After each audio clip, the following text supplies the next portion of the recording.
Hola, bienvenidos a esta sesión de ensamblajes más que humanos como parte de Entre Ríos del seminario Culturas Hidrocomunes. Antes que nada vamos a revisar algunos conceptos que son útiles para entender a lo que nos referimos con ensamblajes más que humanos y su conexión a los cuerpos de agua, para después hablar un poco sobre obras importantes de ingeniería que han buscado la domesticación y el control de la naturaleza y que de alguna manera, bueno, generan qué problemas, afectaciones generan estas obras de ingeniería. Y por supuesto también hablaremos un poco de algunos artistas, en este caso dos artistas que trabajan con ideas de donde la tecnología y la naturaleza forman hibridaciones, ¿no? Vamos a ver el trabajo de Gilberto Esparza y de David Medina. David más adelante en el taller de este seminario nos va a entrar en mucho más detalle sobre las ideas de la tecnología y cibernética, inteligencia artificial, esa es su especialidad. Entonces, digamos, yo acá voy a hacer una pequeña introducción. Finalmente, tendremos algunas breves conclusiones. La estructura de la clase es esta que les mencioné. Y empezamos un poco por tratar de definir qué entendemos por ensamblajes más que humanos. Ensamblajes más que humanos busca desarticular categorías cartesianas, tanto las que refieren a la cultura y naturaleza como otras separaciones construidas entre tecnología, naturaleza, ecología, ¿no?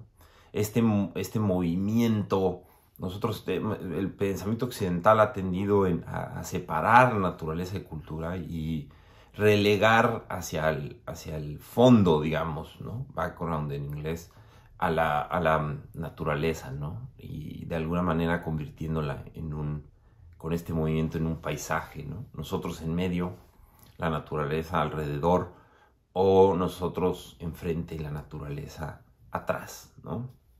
Y bueno, hay distintos pensadores, varios de los que hemos platicado en este seminario, que están haciendo intentos por desarticular estas dicotomías. Y lo hacen de distintos caminos y lo nombran de distintas maneras, ¿no?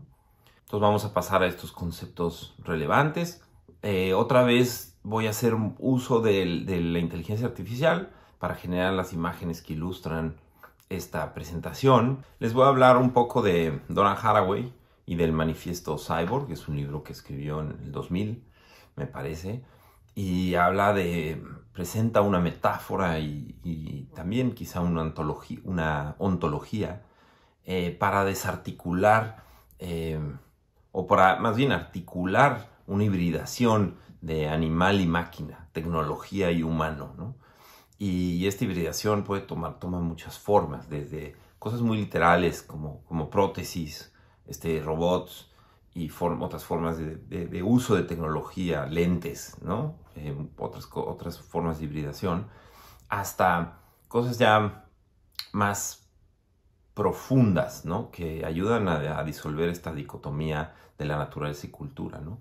Entre ellas también ella presenta la idea del cyborg como una resistencia también a la identidad, o sea, en términos también políticos, feministas, al esencialismo de género y también al esencialismo de la nación, o al menos así yo lo entiendo, de cuestiones identitarias que demasiado categóricas. Y bueno, a partir del manifiesto Cyborg, desarrolla más adelante la idea de naturculturas, que discutimos brevemente en la introducción al posthumanismo. Y las naturculturas tienen que ver con formas intrincadas de existencia donde no se puede separar lo natural de lo cultural. Son enredos naturculturales que sugieren que nuestra historia conjunta data de toda la historia, quizá, ¿no? Toda la historia humana, ¿no? Esto es interesante, como entendido también por Elizabeth Kolbert, que vamos a hablar de ella más adelante, en el sentido, Elizabeth Kolbert dice que cuando nombramos a la cultura, es hasta que nombramos a la cultura que aparece la naturaleza, ¿no? Antes no existe esa dicotomía, ¿no? Entonces es una dicotomía creada, ¿no? Entonces, bueno, Donna Haraway busca la reconsideración, la reevaluación de estos dos supuestos dominios, naturaleza-cultura, o estos otros como tecnología y naturaleza, micro-macro. Son construcciones que nos invita a revisar con las naturculturas. Y vale la pena también hablar de Jussi Parikka, un pensador sobre medios. Él le interesa la tecnología y los medios, y tiene un libro que se llama La geología de los medios y arqueología de los medios, me parece también. Y bueno, él sugiere el término medianaturas para de repente incluir los procesos tecnológicos, ¿no? No solo naturcultural, sino media de medios de comunicación. Pero se refiere a los medios de comunicación, por supuesto, pero también al uso de la tecnología, ¿no? Luego, bueno, hay otro pensador, Timothy Morton, famoso, conocido dentro de las ontologías, las OOO, ontologías orientadas a los objetos. Pero aquí me interesa hablar de un tema. Él sugiere que desechemos por completo la palabra naturaleza del pensamiento ecológico, ¿no? Dice que al nombrar la naturaleza hay un ejercicio de desplazamiento hacia convertirla en lo otro que está allá, ¿no? Y que no es parte de nosotros.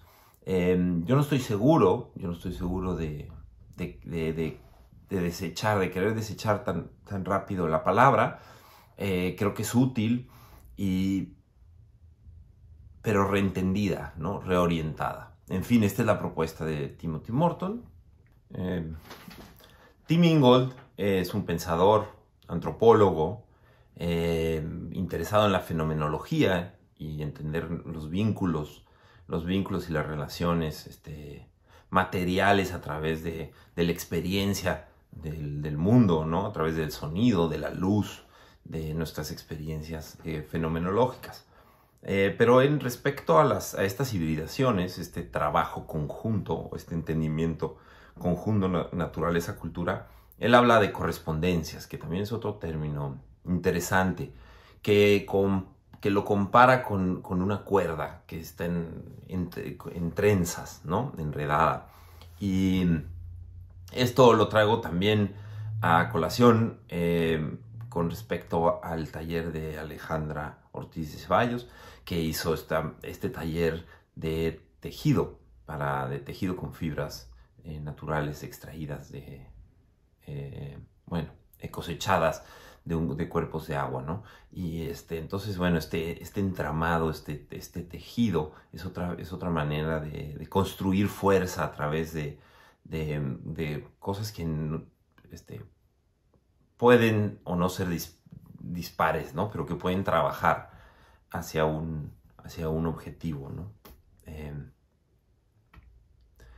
Luego, la palabra de ensamblajes aparece en De Landa, en Manuel de Landa, un filósofo mexicano-estadounidense, y a su vez es una palabra que viene del pensamiento de Deleuze y Guattari, que atraviesan la obra de Landa. No nos vamos a meter en demasiados detalles sobre la filosofía de la teoría de los ensamblajes, pero mencionaremos algunas cosas que a través de Manuel de Landa, ¿no?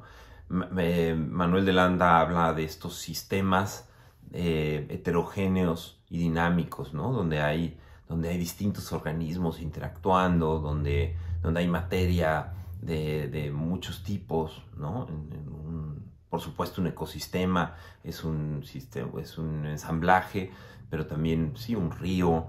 Generalmente, para Manuel de Landa, tienen que ser suficientemente complejos para presentar cierto indeterminismo, ¿no? Indeterminismo histórico incluso. Y son no lineales, son multiescalares. Hemos hablado de la turbulencia en algún momento de estas sesiones, y la turbulencia tiene es multiescalar, ¿no? Tiene turbulencias en lo pequeño, en lo grande. Sin duda, los movimientos turbulentos del agua son ensamblajes. También siempre hay vínculos y conexiones dentro del sistema y hacia afuera del sistema. Son emergentes. Esto quiere decir que a veces pueden ser espontáneos incluso. Su emergencia puede ser una generación espontánea, autorregulada, ¿no? Y a veces impredecibles. Esto podría ser o no el caso, pero que temas como el clima pueden ser entendidos como impredecibles. Tiene que ver con la teoría del caos. Y bueno, cuando hablamos de ensamblajes más que humanos, nos referimos, por supuesto, a que en estos ensamblajes lo heterogéneo de la materia que participa, pues es humanos y no humanos, ideas, libros, piedras, agua, un montón de cosas, ¿no? Forman esos ensamblajes. Entonces, por eso hablamos de ensamblajes más que humanos, ¿no? Algo que es humano y otras cosas que no son humanas. Y en ahí es donde opera, ¿no? Nuestro interés en los ensamblajes más que humanos. Ahora vamos a pasar a esta otra sección del control de la naturaleza, que tiene que ver con el control de la naturaleza y en particular, o los intentos por controlar la naturaleza. En particular, a un libro de Elizabeth Kolbert que se llama Under a White Sky. Yo pienso que no hay una traducción al español, no lo sé. Que relata, entre otras cosas, pero lo que es importante para esta sesión es que relata distintos esfuerzos de ingeniería para tratar de controlar a la naturaleza y los cuerpos de agua, ¿no? También el control de las especies, ¿no? Ante la amenaza de la extinción de las especies, ¿no? También insiste mucho en que el control generalmente tiende a tener como efecto necesitar más control, ¿no? Más recursos, obras más grandes, ¿no? Una vez que entras en esta dinámica de control, pareciera como un acelerador donde se necesita más y más control, ¿no? Ahora vamos a platicar de los detalles y también estas intervenciones humanas a la vida, al planeta, luego se vuelven una especie como de vicio de dependencia donde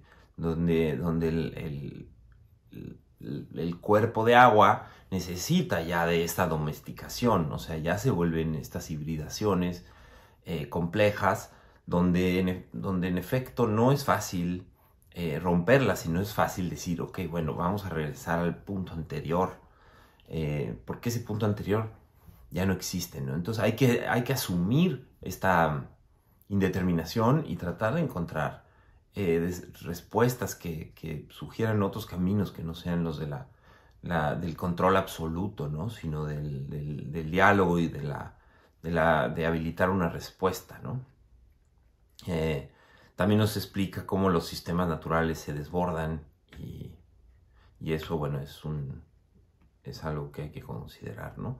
Primero, nos habla del río Chicago. El río Chicago a principios del siglo XX se le cambió el flujo, la dirección del flujo. Esto es algo que no es novedad, en tiempos romanos se hacía.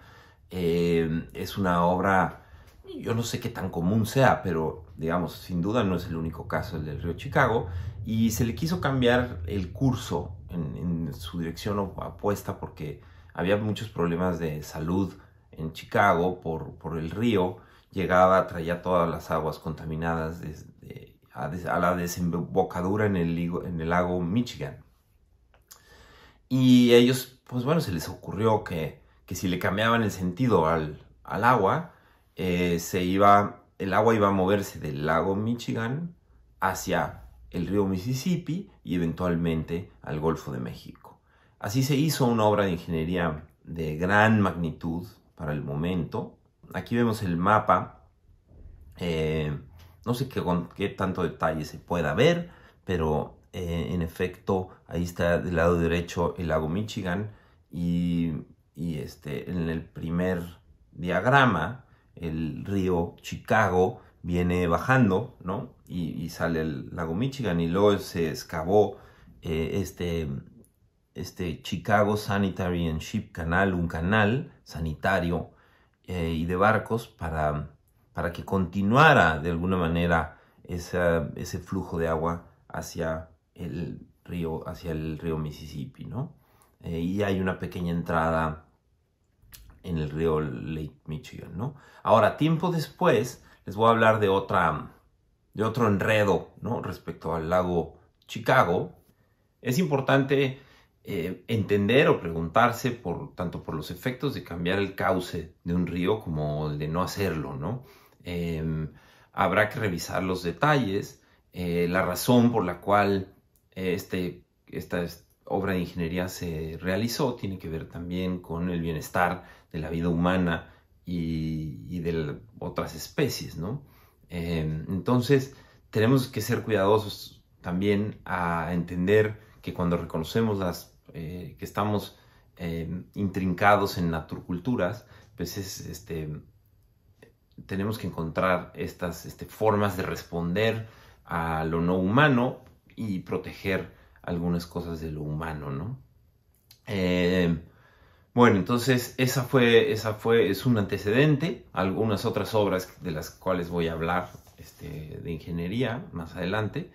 Pero ahora voy a pasar a un tema que es un problema en muchas partes del mundo. De hecho, bueno, toma muchas formas, pero en particular esta es la sobrepoblación de la carpa, el goldfish, la carpa asiática en distintas partes del mundo. Esta es una especie que se reproduce muy fácil y que ha sido importada a todos los continentes, hasta donde sé, y donde en particular en Estados Unidos, en México, ha tenido un impacto serio en los ecosistemas riberinos, ¿no?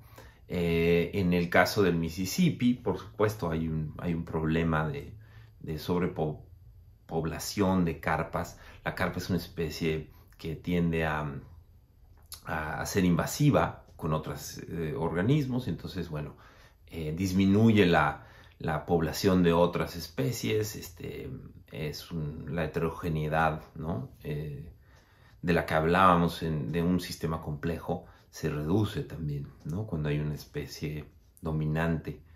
Y entonces, bueno, una de las cosas que están enredadas es esto.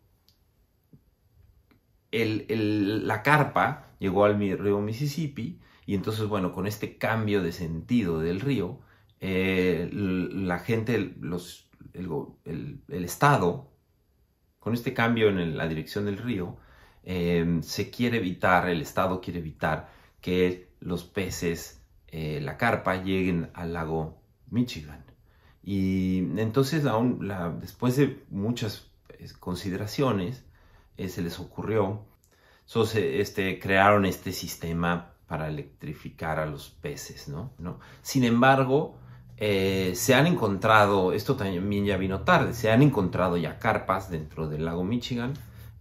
No se sabe, no está claro si tienen capacidades de reproducción, pero todas las entradas a través de los ríos por el lago Michigan tienen este sistema de electrificación. Acá pueden ver los letreros donde le piden a la gente que tenga cuidado, que no se puede pescar, ¿no?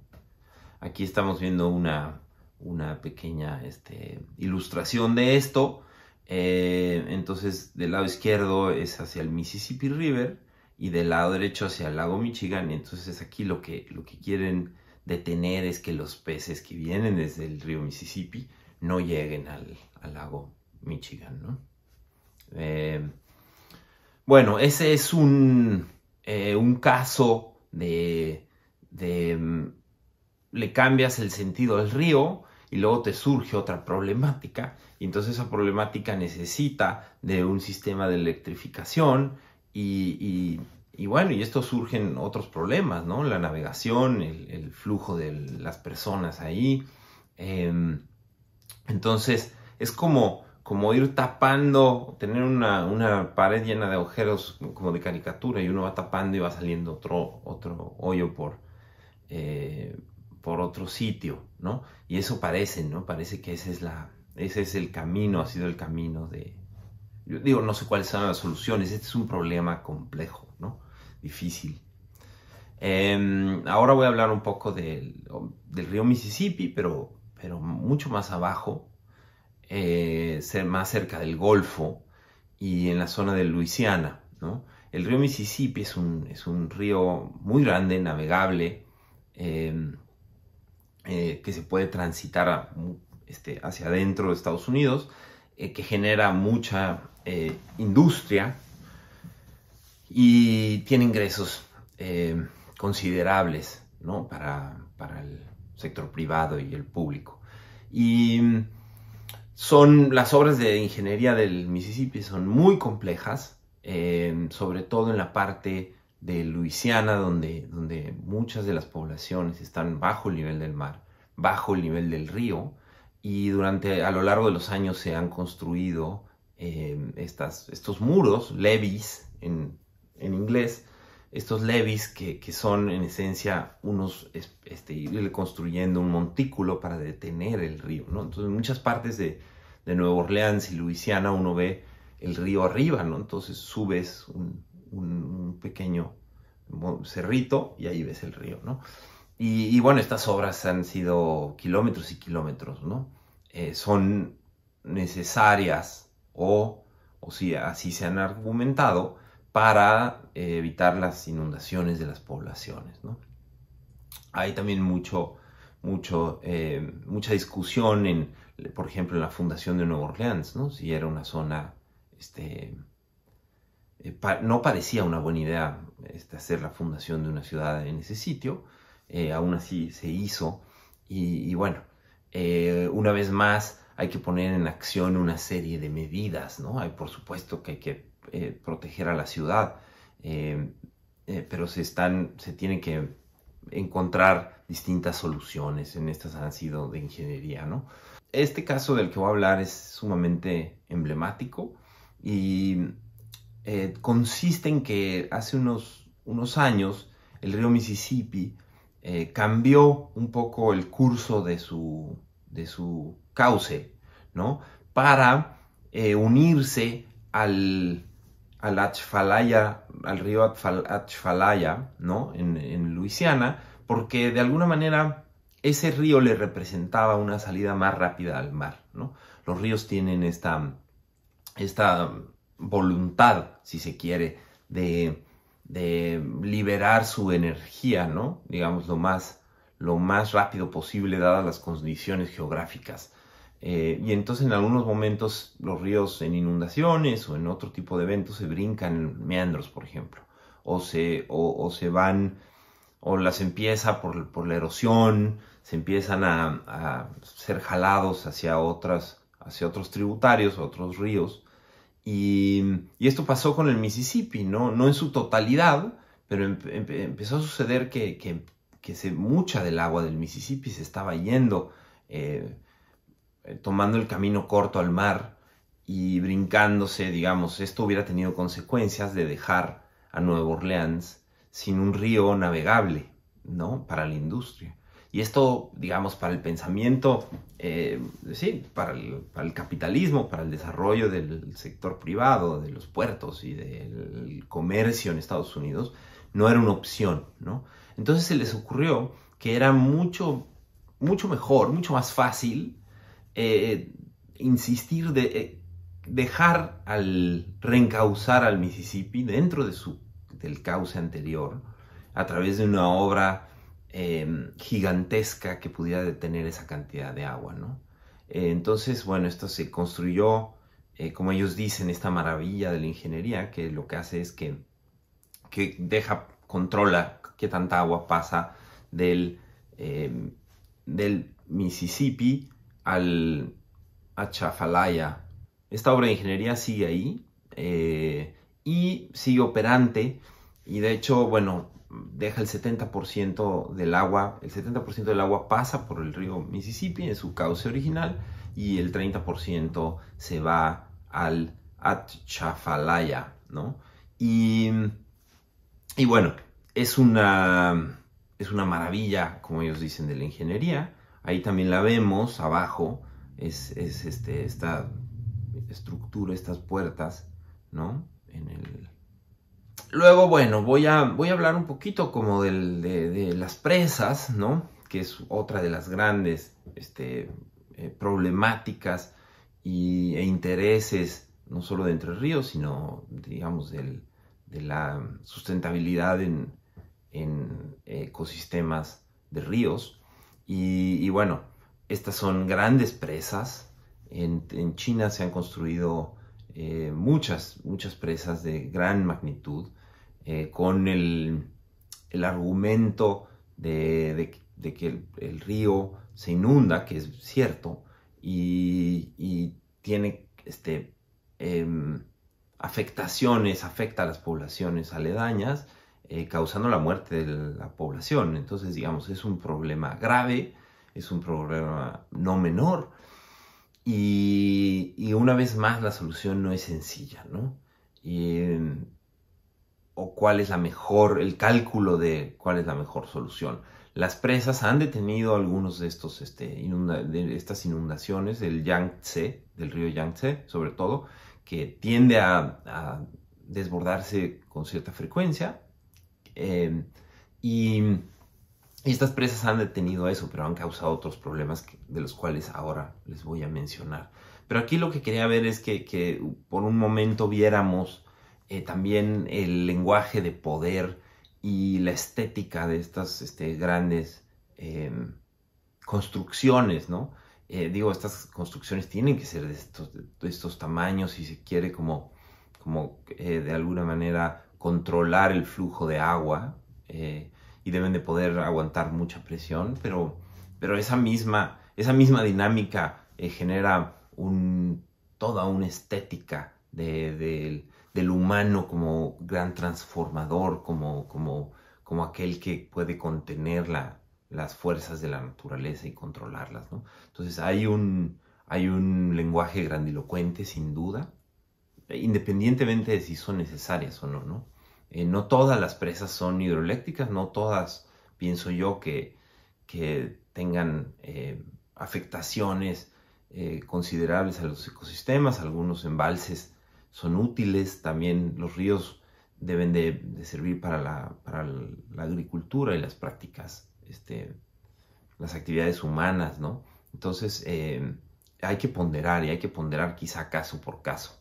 Pero si bien las presas en el Yangtze, en el río Yangtze en China, ayudaron a prevenir muertes e inundaciones en las poblaciones bajas del río, también hay otras cosas que considerar, ¿no? Por ejemplo, las vidas perdidas en la construcción de la presa, ¿no? También los nuevos deslizamientos de lodo en las barrancas, que también inundan, se llevan pueblos enteros, en las partes altas donde no había tanta humedad, ¿no? Porque las presas, cuando se construye una presa, se inunda la parte de arriba, el río sube, y eso, digamos, se traga ecosistemas enteros, o pueblos, comunidades, y también esto genera problemas geológicos, ¿no? De que el agua está en un lugar donde no estaba antes. También hay algunas fallas geológicas. Se dice que puede haber vinculación entre entre los terremotos y la construcción de estas presas, ¿no? Y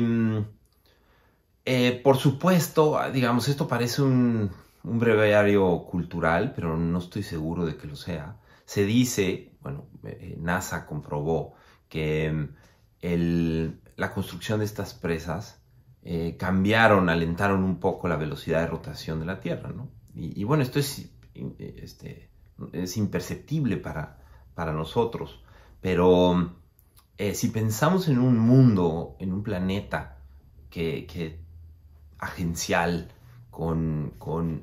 vibrante, ¿no?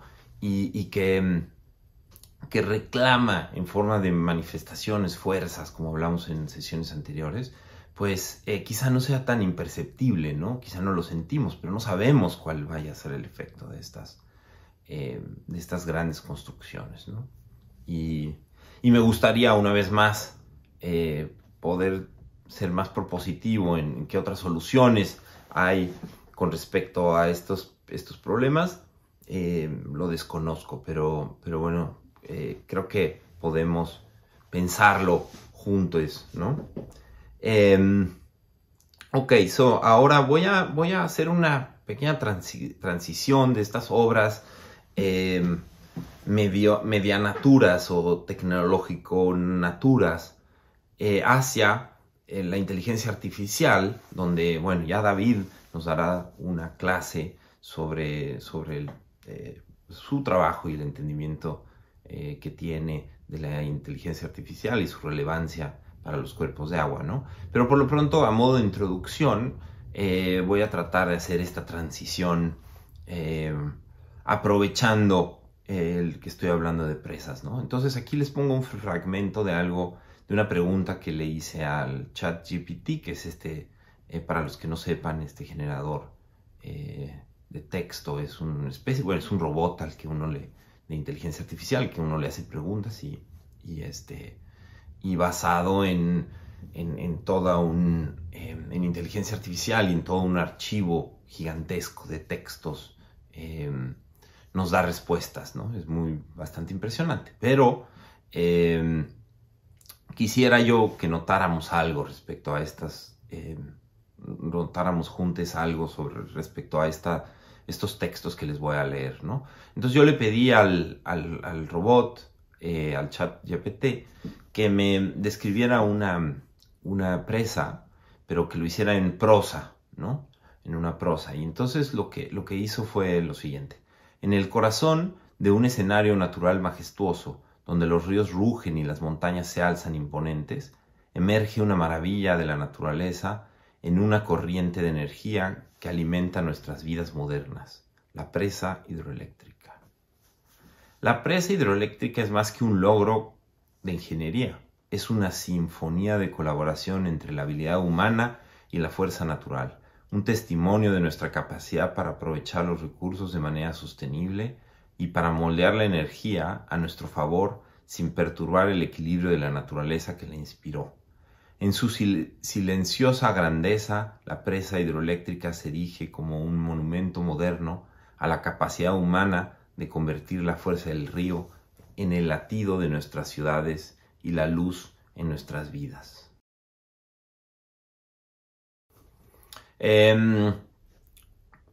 Bueno, como ven, esta prosa está llena como de un romanticismo, ¿no? Por la majestuosidad de la ingeniería, por la obra, por la transformación el dominio de la naturaleza, un orgullo antropocentrista. Y bueno, se los dejo a su consideración, está bastante claro, ¿no? Cuál es la intención de poner eso ahí.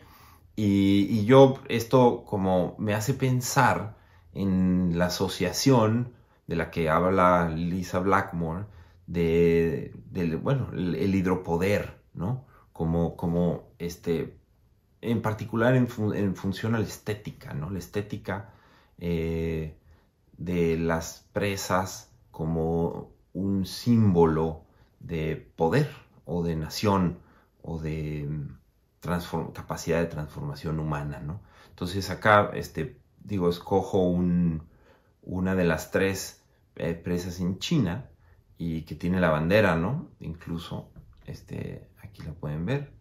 Y tiene que ver, por supuesto, está vinculada con el lenguaje del poder asociado a una nación, ¿no? Entonces ahí los ríos los reducimos a fronteras políticas o a lenguajes o a un símbolo identitario, ¿no? Y también, por supuesto, como recurso para el desecho de materias o para la utilización del agua para distintas, para las industrias, ¿no? Entonces aquí es muy importante que si entender cómo podemos transitar o pensar cómo podemos transitar de una estética del hidropoder a una estética de lo hidrocomún, ¿no? Y en esto, bueno, les he hablado de la capacidad, les hemos hablado de la capacidad del arte para proveer otras narrativas, para tratar de habilitar otros espacios quizá menos grandilocuentes para la experimentación estética. Y bueno, vamos a ver algunos ejemplos. No serán demasiado extensos para poder pasar ya a la práctica de David Medina y en su taller, pero sí les voy a presentar algunas de estas ideas. A mí me parece muy interesante también pensar en cómo el arte puede proveer la poética y el imaginario para otras estéticas, ¿no? Otras formas de relacionarnos con el mundo, ¿no? Aquí voy a pasar a la obra de Gilberto Esparza, artista mexicano. Y bueno, él tiene estas máquinas que les voy a leer en sus propias palabras. Me parece que lo leo porque son términos que he escogido con cuidado y creo que vale la pena respetarlos. Son organismos simbióticos construidos por un sistema robótico, una especie de vegetal orgánica y un conjunto de celdas de combustible microbianas y fotovoltaicas. Se trata de una especie autónoma cuyo ciclo metabólico tiene el potencial de restaurar a pequeña escala los daños ecológicos del entorno al restituir la energía. Entonces esta máquina, bueno, va, limpia, toma agua del río, la limpia y a través de estas plantas, ¿no? Es una especie de simbiosis, ¿no? Que además opera dentro de la precariedad, ¿no? Entonces me parece muy interesante cómo reconoce los enredos naturculturales que han llevado a la contaminación de los ríos y propone el imaginario de la restitución o la limpieza de ese cuerpo de agua desde la precariedad. Y creo que esa es una de las cosas que son importantes, ¿no? Y recordemos lo que decía Anna Tsing, ¿no? Como desde la precariedad tenemos oportunidades de construir el futuro, ¿no? Esta es otra obra que se llama Plantas Autofotosintéticas.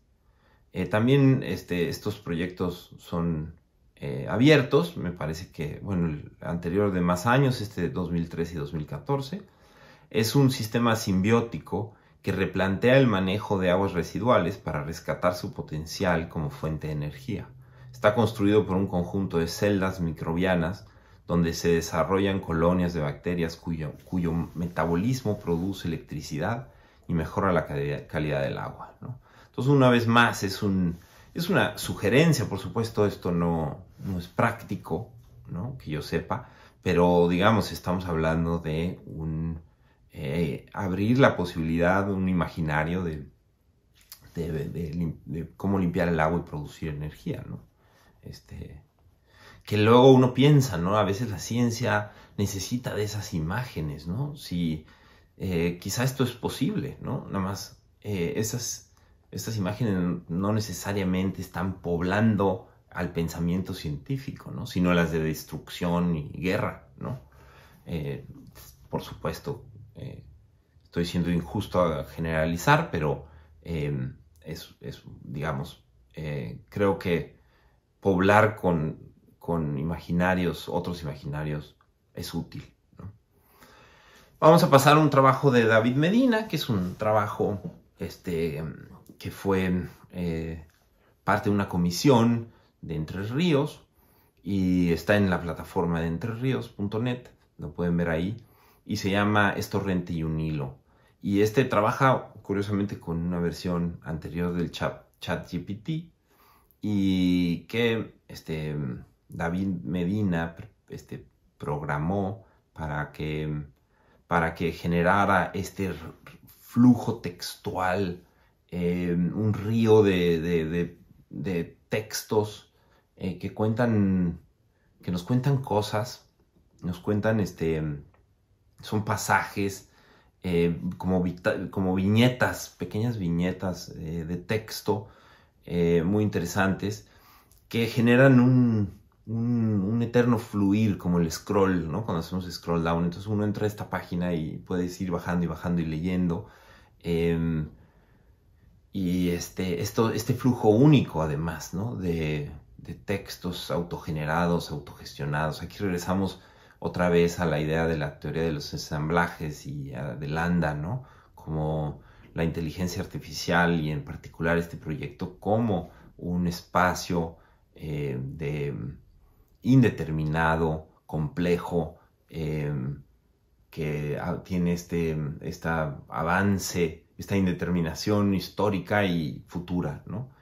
Y bueno, les voy a leer también un poco para que sean sus propias palabras. Es torrente y un hilo es una obra web que presenta un flujo constante y cuasi interminable de textos, una colección de composiciones generadas con técnicas de inteligencia artificial que han sido entrenadas previamente con millones de textos y libros en español.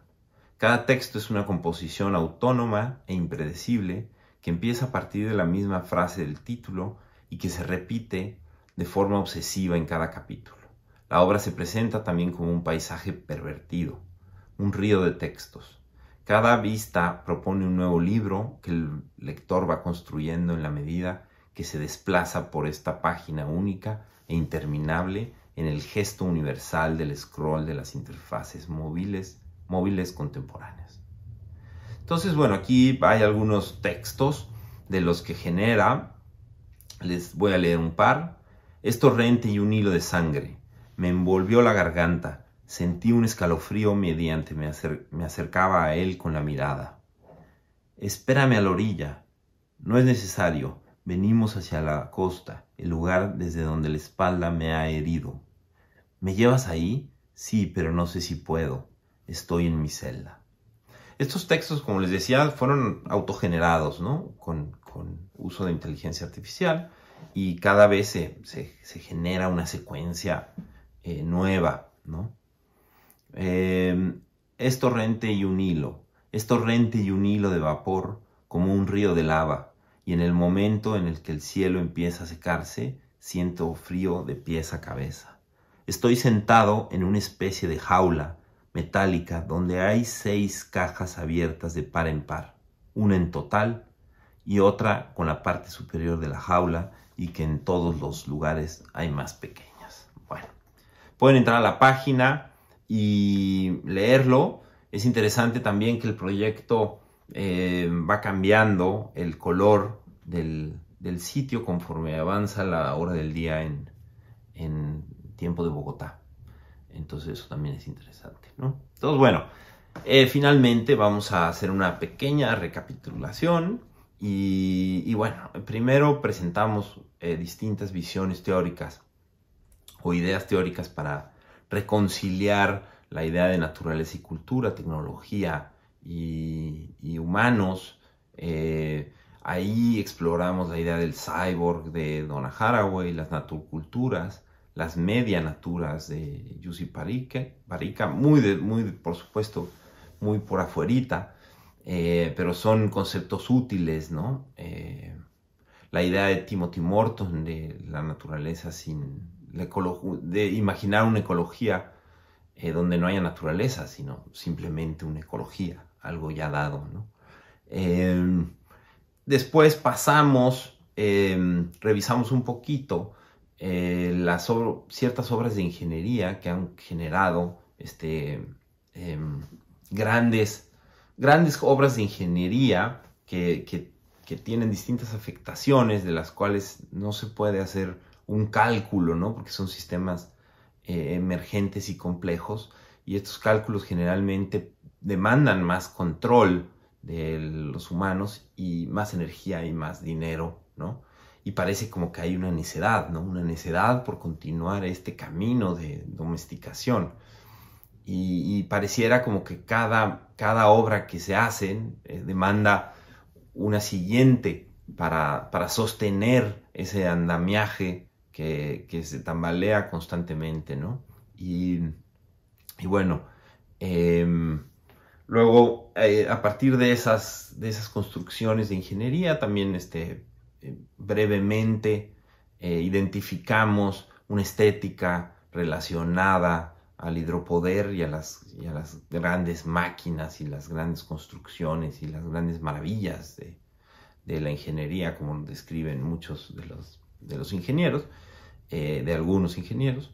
Y de ahí me parece que la pregunta importante es: ¿qué otras estéticas podemos aportar a esta discusión para poder atender estos problemas complejos de una manera más justa, ¿no? Porque hay que atenderlos, hay que vivir es necesario vivir en cohabitación con las obras de ingeniería y con la tecnología y con la inteligencia artificial. De nada nos sirve imaginar un planeta donde no había obras de domesticación. Digo, vamos a fallar porque no vamos a encontrar, para empezar, ese planeta donde la tecnología, los humanos y los no humanos estábamos profundamente intrincados. Sin embargo, pareciera que perdimos, como en una amnesia histórica quizá, perdimos el vínculo que nos explicaba ese continuo entre la tecnología, que siempre estuvo ahí, el control, y hoy en día, ¿no? Pero entonces, ¿cómo hacemos ahora? ¿Cómo construimos nuevos futuros sin pensar en pasados que no existen, ¿no? Finalmente, bueno, esta imagen de la inteligencia artificial, de el control, este es el control que lo controla todo, y eso es lo que generó. Entonces ahí estamos en el control. Luego les comparto un poco estas imágenes de Nueva Orleans, de algunas partes de Nueva Orleans. Está perdiendo terreno, tierra, por segundos, ¿no? Y muchas de estas comunidades van a desaparecer, ¿no? En buena parte por la insistencia de mantener el río Mississippi en curso, pero bueno, también por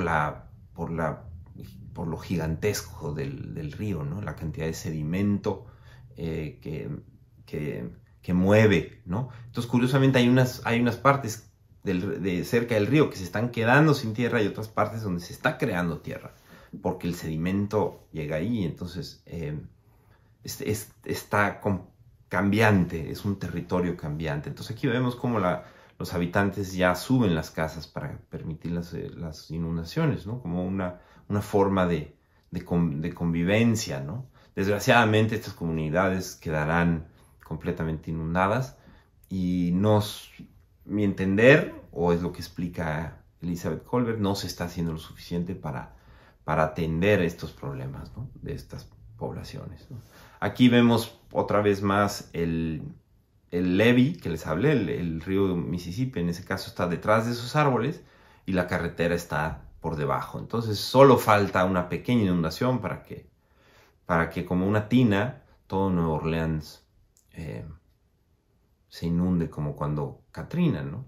Y ahora hay sistemas gigantescos de bombeo de agua para evitar que Nueva Orleans se hunda, pero una vez más, ¿no? Hasta que el siguiente fenómeno crezca de tamaño y se necesite más y más bombeo, más y más energía, más energía fósil, etc.